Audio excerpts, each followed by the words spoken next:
thì nắng lê khế chiều khô xí lâu cần tuôn tia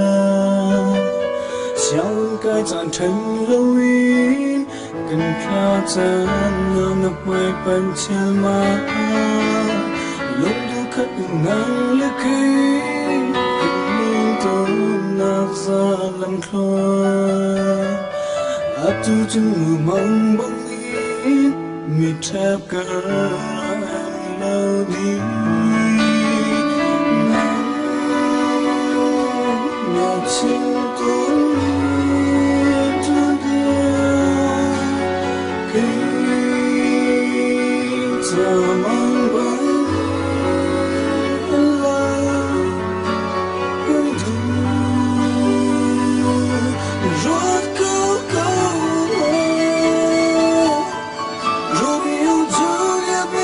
anh chúc lại lâu rồi kinh hắn buông nó đủ đều biết nó rất tí không tu chân khói hẹn anh lâu đi nè nắng ta lâu chôn cất khi hiến lâu nắng mơ bỏ cất lâu khi cần tu nó rất tí không tuôn bia bóng anh liêm lên đi ruột câu câu môi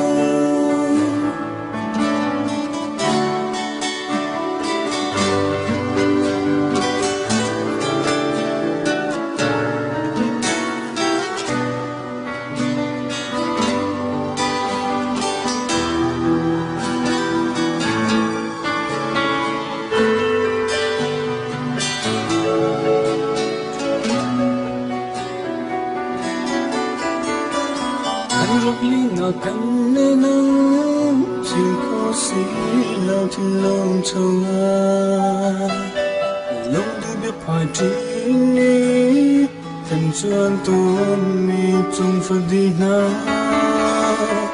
các cuộc tiếng sao thảm hắn nó chỉ lâu in na cái rìa bia tu chung người mong bóng in mi chắp cần lâu đi ngờ chinh tuôn